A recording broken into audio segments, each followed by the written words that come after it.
Welcome back, all my YouTube friends, fellow football crazies. I got us a good one lined up today, y'all.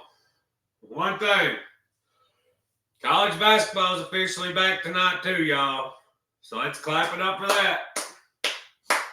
It's that wonderful time of the year where you got both, y'all. It don't last long, but I love every second it does. We got AP Coaches Poll Reaction, y'all. We're going to go over Week 10. We're going to talk about these buyouts these coaches are getting. Some of the largest ones ever. We're going to go over these jobs that are open and rank them. I want y'all to give me your rankings in the comments. Tennessee men's basketball plays 7 o'clock tonight. It's a little warm-up game, but you got to love it. If you're a college basketball fan, subscribe to the channel. We're going to be covering that too. Even if you're not, subscribe to the channel. We're going to cover football year-round. And college basketball when it rolls around, which is the day. Hit that like button. Get in that comment section, y'all. Enough rambling on. Let's get into this video. Let's look at this coaches and AP poll. The balls dropped pretty damn far, y'all. It seems like every time Tennessee loses, they drop way further than other teams do. Like last year, we beat Florida in overtime, dropped 3 spots. Bama beat South Carolina by 2 points. They stay the same. We lose to Georgia. We drop, I think it was 7 spots. The same Georgia team that got a first-round bye. And Ohio State loses to 5-win Michigan. And they drop 4 spots from 3 to 7. We have to travel there. The rest is history. For some reason, when Tennessee loses, they get punished a lot more than some other teams. But one thing I'll say for them, we're the only 3-loss team in the polls, y'all. Let's start at the bottom. Both of them have Cincinnati at 25. Cincinnati took an absolute ass whooping, y'all. They fell 8 and 9 spots. They lost by, what was it, like 20-something? Maybe even 30? Look at us. We lost by 6 at home. We dropped 8 spots and 9 spots. That's what I'm saying. The discrepancy in how teams fall when they lose is beyond me. You got the left's AP, right's coaches poll. We're going to go AP first. Washington at 24. It's really about time Washington's been ranked, y'all. Washington's got some good wins this year. Their only losses are to Ohio State and Michigan. You got Tennessee at 23. I think we should be around that 20, right about 20, I think would have been fair. 14, where we was last week. So if we drop down to 20, that'd have been 6 spots in a game against the now number 11 team in the country. You shouldn't drop 9 spots when you lose by 1 score to basically a top 10 team. It makes no sense. Memphis at 22. Michigan 21. USC 20. Missouri 19. Miami 18. And that's what I'm saying too. Miami dropped, 8 spots. Miami dropped 8 spots after losing to SMU, who just lost to Wake Forest last week. And they only drop 8 spots. Tennessee drops 9, losing to the number 11 team in the country. Make it make sense, y'all. It never will, never does. Got Utah 17. Georgia Tech, 16. Georgia Tech dropped 9 spots. Just 9 spots. After losing to a 4-4 team.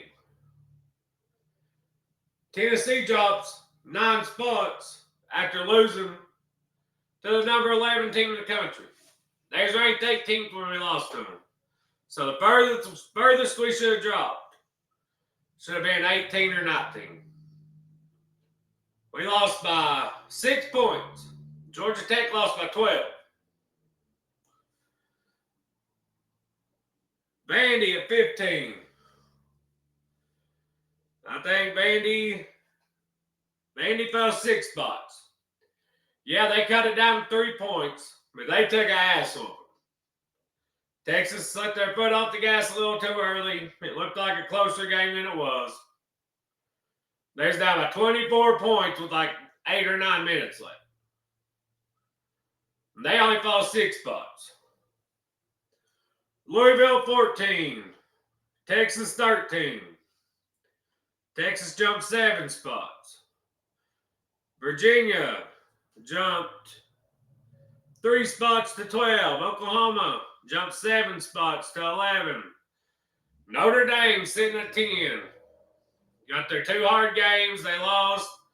Now it's Cupcake City, and they're going to get rewarded for it. But teams like Tennessee and Vandy and teams that might have 3 losses at the end of the year but played way harder competitions going to get screwed. That's just how it goes. Then you got Texas Tech at 9. No problem with that. BYU 8.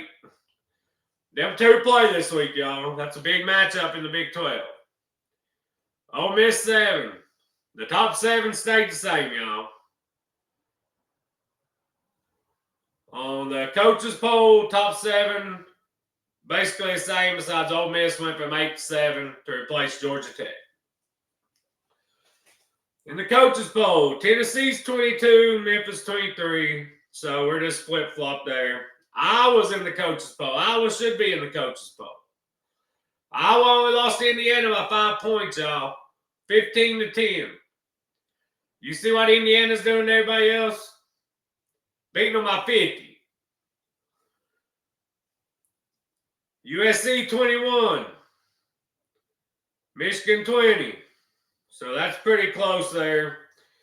Utah, the coaches poll, is only 19th. I think that's a little low. I think Utah should be probably about 16, 17, like they are in the AP poll.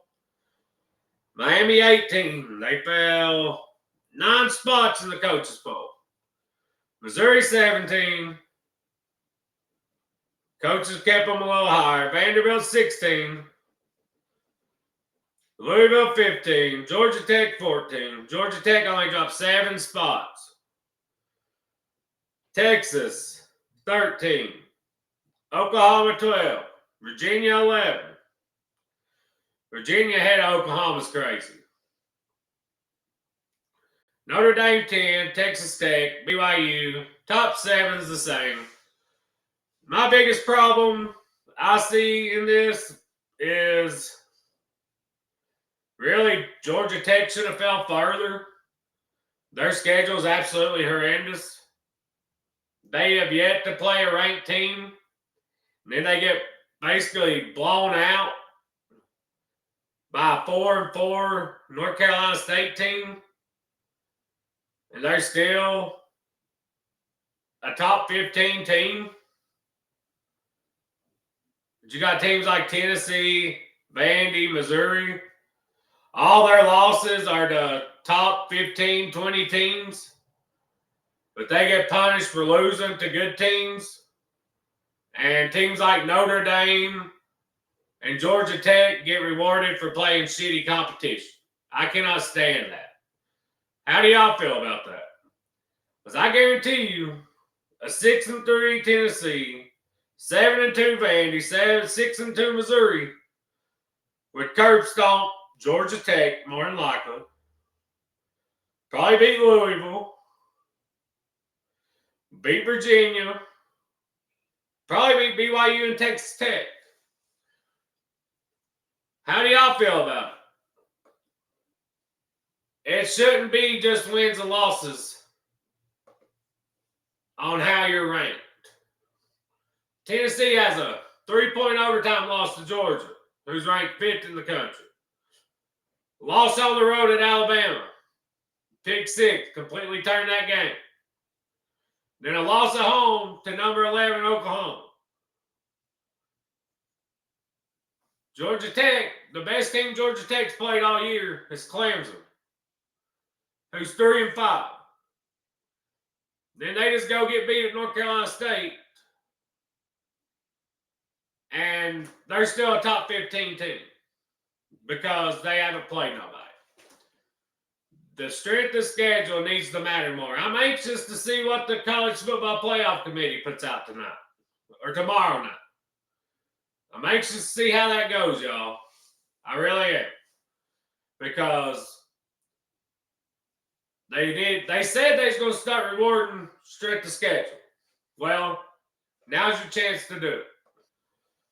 So we'll see tomorrow night how they rank these teams, and we'll see if their strength of schedule they're supposed to put in this year really gets incorporated in their rankings. I, for one, don't think it really will be, but we'll see tomorrow, y'all.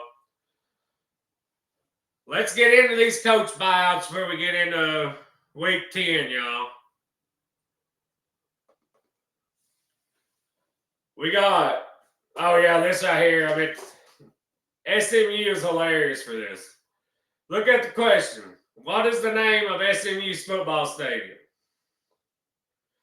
Look at the top of the scoreboard. If you missed that question, you don't pay enough attention. I thought that was hilarious when I seen that, y'all. I want to share it on here. SMU did not think that one through, y'all. They definitely did not think that one through. That's pretty hilarious. All right, now the coach buyouts, y'all. The most expensive buyouts in college football history. You got Jimbo Fisher, $76.8 million, y'all. That is absolutely crazy.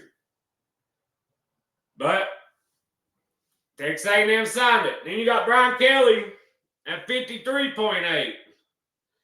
Guess who brokered both of those deals? The athletic director at LSU signed both of those deals. That's why Louisiana's governor come out and said, hell no, he's not hiring their coach. And they're really not letting him hire the coach. That's two coaches getting $130 million to not coach, thanks to that athletic director. That's absolutely crazy, y'all. Then you got James Franklin at $49 million. Two of those coaches are this year. Brian Kelly and James Franklin, that's over $100 million. Them two universities are paying out for firing their coach. Then you got Malzahn at Auburn there. Look at the difference. $21.6 million. So Jimbo's in a class of his own. Then Brian Kelly and James Franklin's there together. Then everybody else kind of goes down to a little more realistic. You got Billy Napier, another one that just got fired. His was $21 million.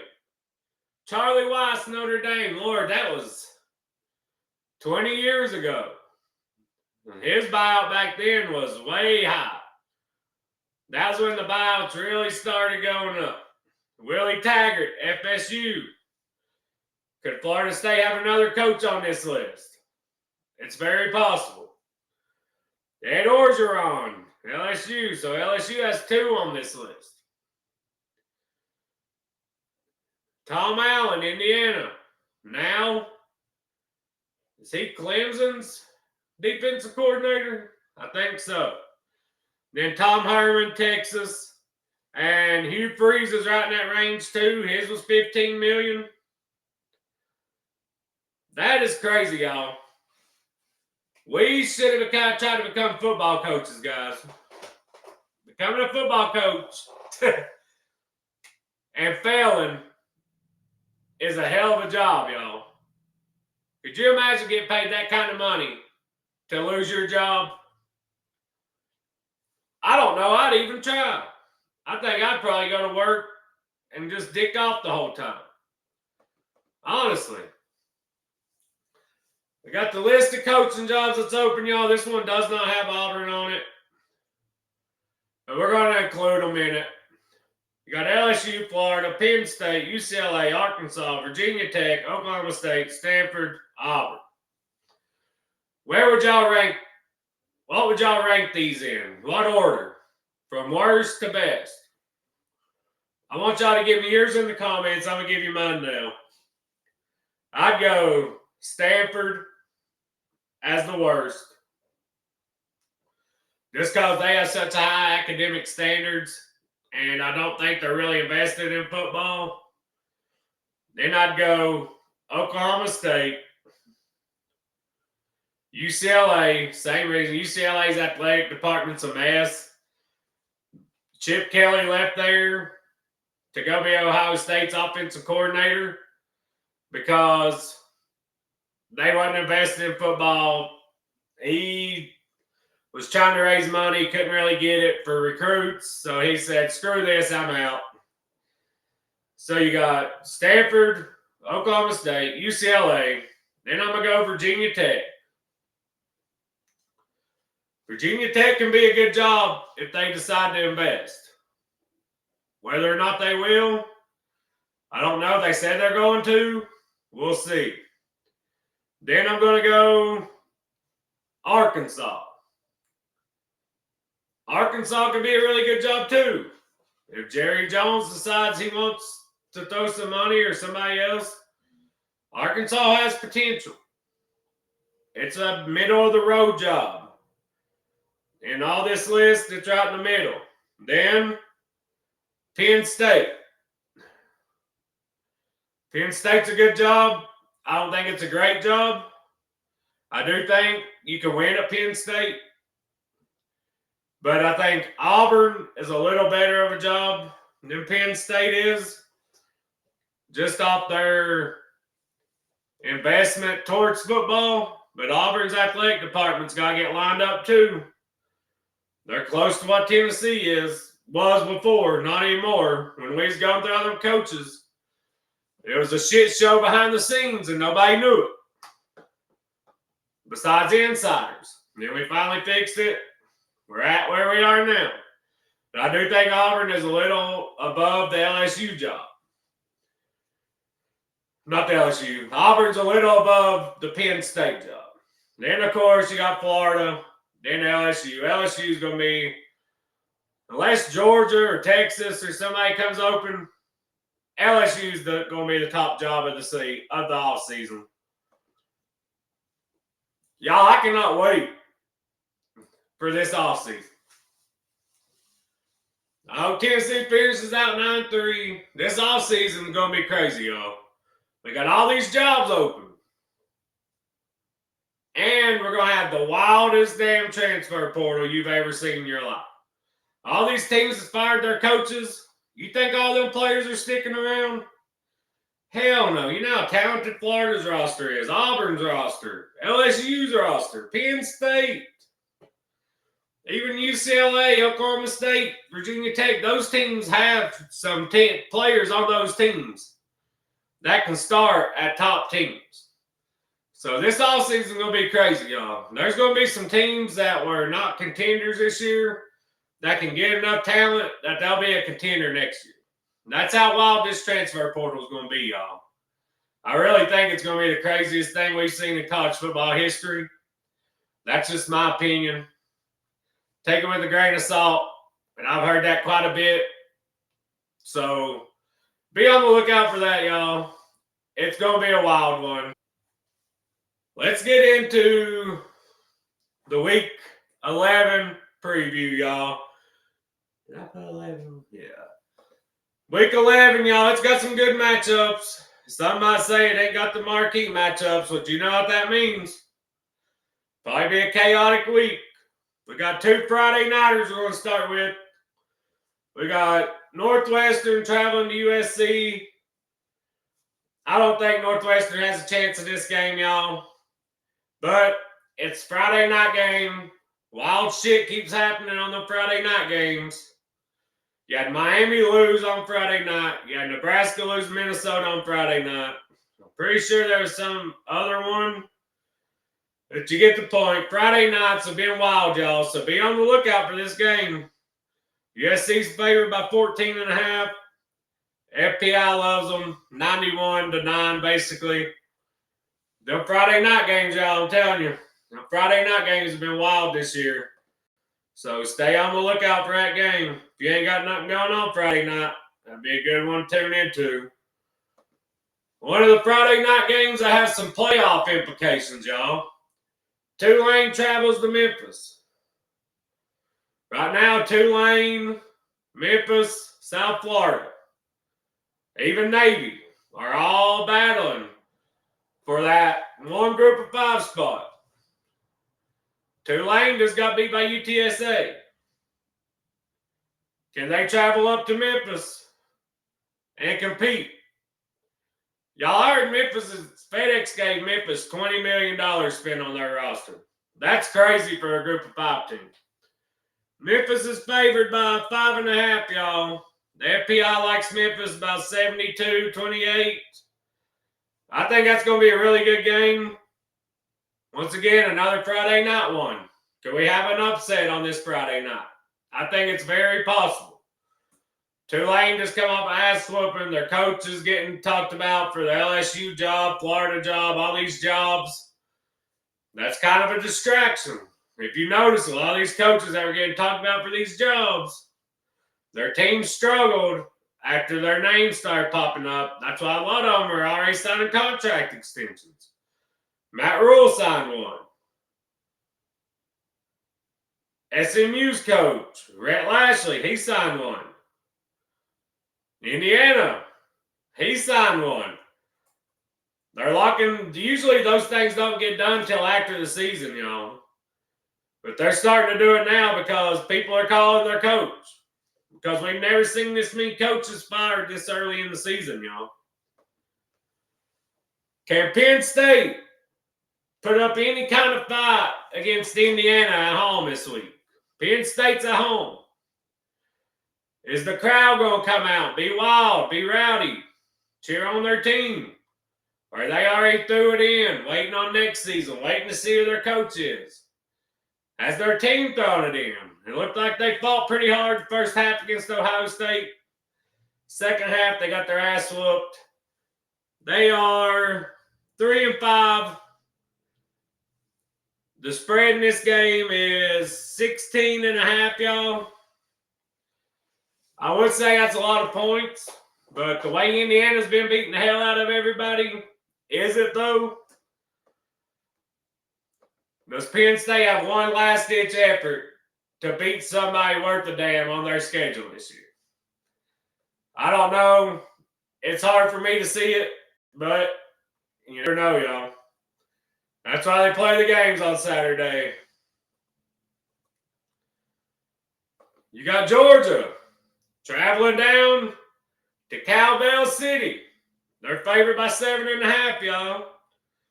The FPI likes Georgia, of course, about 79-21. Mississippi State's a tough team at home, y'all. They beat Arkansas last week. One of my upset picks, it hit. My upset picks were like 4 or 5 last week, y'all. Mississippi State can give Georgia a game. Georgia's struggled on the road this year, which a lot of teams do. Mississippi State's 2 or 3 plays away from being 7-2. They're 5-4. They've made drastic improvements since last year. Can they beat Georgia? I don't know. Can they cover that 7.5 point spread at home? That's absolutely possible. They had Texas down by 17 in the fourth quarter and blew it. Mississippi State at home is a really good team. We'll see how it goes Saturday. I think that's going to be a really good matchup. I did not mean to do that. There we go. We've got... Who should we go to next, y'all? We got BYU, Texas Tech. The marquee matchup. Game day. Heading to Texas Tech. Lubbock. The biggest game in Lubbock since they beat Texas in 2008. BYU undefeated. 10.5 point underdogs on the road. The FPI is about 61. Texas Tech 39. BYU. I think that's going to be a hell of a game, y'all. BYU just keeps getting doubted by Vegas. But yet they just keep on winning. Can they go to Lubbock and get a win? Not sure about that. But if there's any team you don't want to count out, it's BYU. They haven't lost by more than 7 in a couple of years, y'all. They play everybody close. I think that's going to be a hell of a game. Make sure you tune into it. Sorry for the shitty lighting, y'all. I didn't set my camera up. I'm not used to it getting freaking dark this early. That's my bad. We've got Texas A&M traveling to Missouri. Does Texas A&M finally slip up and going on the road? Or does Missouri take their 3rd loss? The spread in this one, 7.5. It started at 4.5, so it's went up. You got Missouri with the 44% chance to win, according to the FPI. I think that was going to be a damn good game, y'all. Texas A&M has not been dominating. They've won a couple of games in dominating fashion, but some of their games have been close, too. They've been flirting with disaster. Does disaster ever catch up to them, or do they just keep on rolling? They're one of 3 or they're one of 4 or 5 undefeated teams left, y'all. There's not many. They keep on rolling. I think there's only 4. I think it's Ohio State, Indiana, Texas A&M, BYU. One of the undefeated teams are going to lose this weekend. Either BYU is going to lose to Texas Tech, or Texas A&M will lose to Missouri. You can write that down, take it to the bank, and cash it.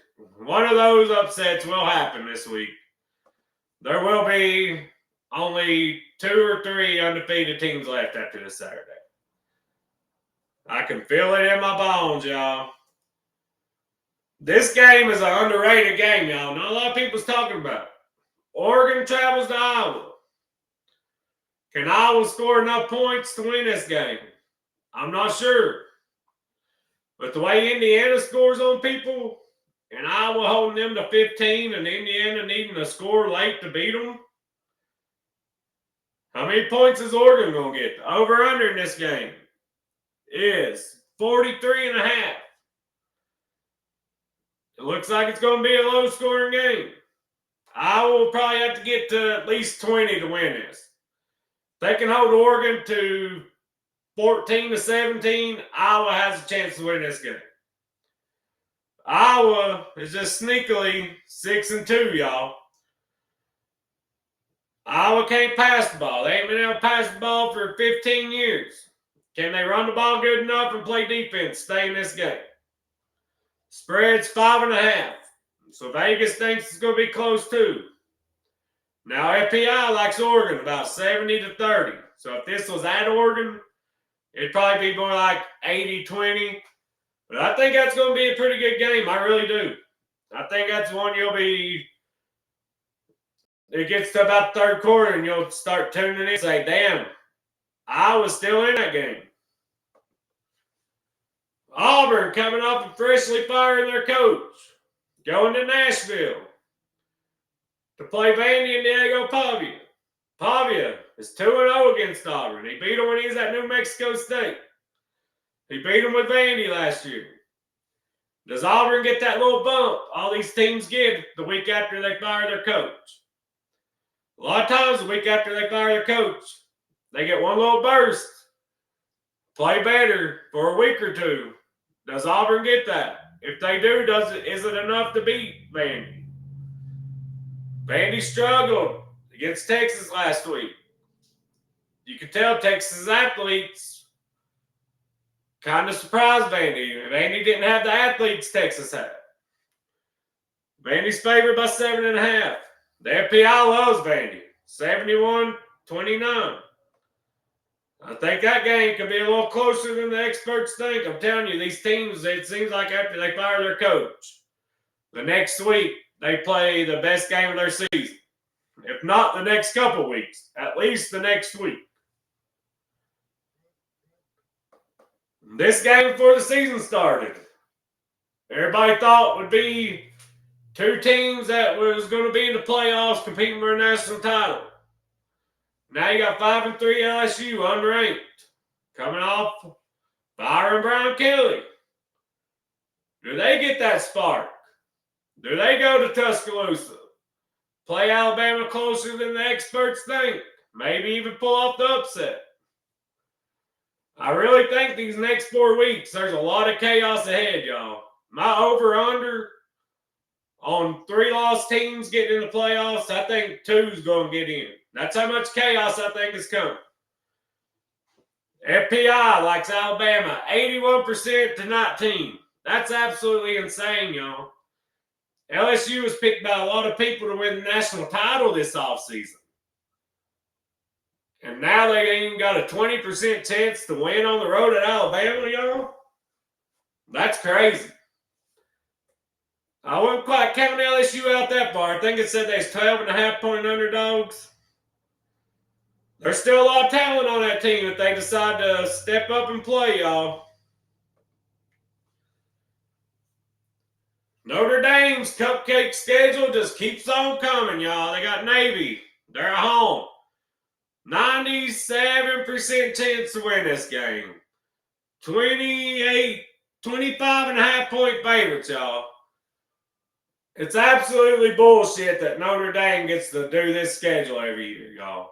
Play 1 or 2 good teams, and then play a bunch of damn cupcakes like Chattanooga Skull the Blind and going to make the playoffs every year. Especially if it goes to 16 next year. When is Notre Dame going to have to join a conference? It's going to happen eventually. They're going to have to eventually. And if they don't, they should have to schedule at least 4 or 5 teams on their future schedules that have been ranked in the top 25 the last 5 to 6 years. There's got to be some way they can force them to have a harder schedule. This game right here, y'all, the loser of this game, I think their coach ends up without a job. Whether it's just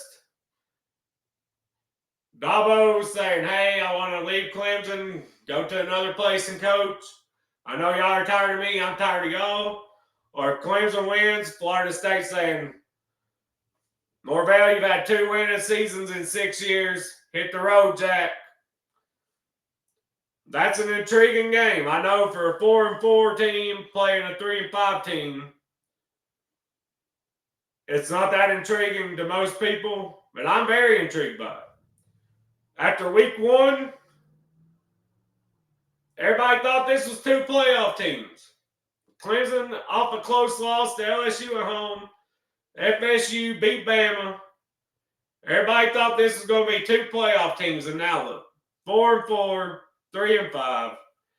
To all the ball fans that are still whining ass around, it can be worse. Clemson is favored by 2.5. The FPI goes the other way. They like Florida State about 54% to 46%. Who do y'all like in that game? Which coach do you think starts blistering his ass? I'm leaning Clemson right now.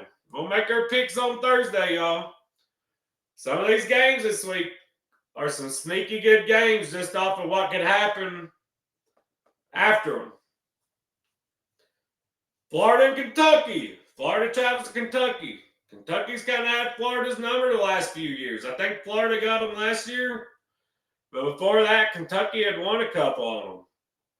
Kentucky coming off of making Hugh Freeze join the Fired Coaches Association. Florida's favored by 3.5 on the road at Kentucky. FPI likes Florida, 59-41. Kentucky's been tough at home. They only lost to Ole Miss by 7. Lost to Texas by 3 in overtime. Tennessee beat them by 22. I think Mark Stoops may get fired too, y'all. They said Kentucky's willing to pay it. The crazy thing about Mark Stoops' buyout is Kentucky has to pay him every bit of it the day they fire him. Most buyouts are paid out over 3 to 4 years. Stoops' buyout, he gets every bit of it the day after he gets fired. And it's like $35 million. So does Kentucky wait it out another year, or does Kentucky even finish strong? They just beat Auburn. They beat Florida. The Stoops buy itself some time, and Cutter Boley looking pretty decent at quarterback. I think that's an intriguing game. I'm not the guy that only thinks ranked matchups are intriguing. I know a lot of people do, but I think a lot of these games that, like stuff like that, coaches' jobs on the line, or teams just fired their coach, see how they keep playing after a week or two, they mail it in, or if they keep fighting. That stuff interests me. I know it's not a casual fan, but if you're crazy like I am, stuff like that's fun to watch. Last one we're going to cover, y'all. Nebraska traveling to UCLA. Nebraska coming off a heartbreaker to USC, the other Los Angeles team. Nebraska's 2.5-point underdogs in this game, y'all. UCLA sparked a little magic after they fired their coach. They come back to reality. They won 3 in a row. Then they got their ass whooped by Indiana. They're coming off a bye week. Nebraska loses Patrick Mahomes for the season. I hate that for them. I think even with their backup quarterback, they should go into UCLA and get a win. Everybody talked about how great Nico looked them 3 weeks. He's 8 games into the season, only got 1,500 yards. So that's not even 200 passing yards a game, y'all. I know Aguilar cost us the Oklahoma game. Andy might have cost us the Bama game with that pick 6. But he still looked better at any point this season than Nico did last year. And probably Nico has this year. Do y'all think this week's going to be another chaos week? I'm waiting until Thursday to decide that. The more I look into these games and make my picks. But I think every week from here on out could be a chaos week. I really think we're going to have at least 3 lost teams in the playoffs this year. All that 10-2, 11-1, I don't think there's going to be a lot of teams that are worthy of being in at 10-2.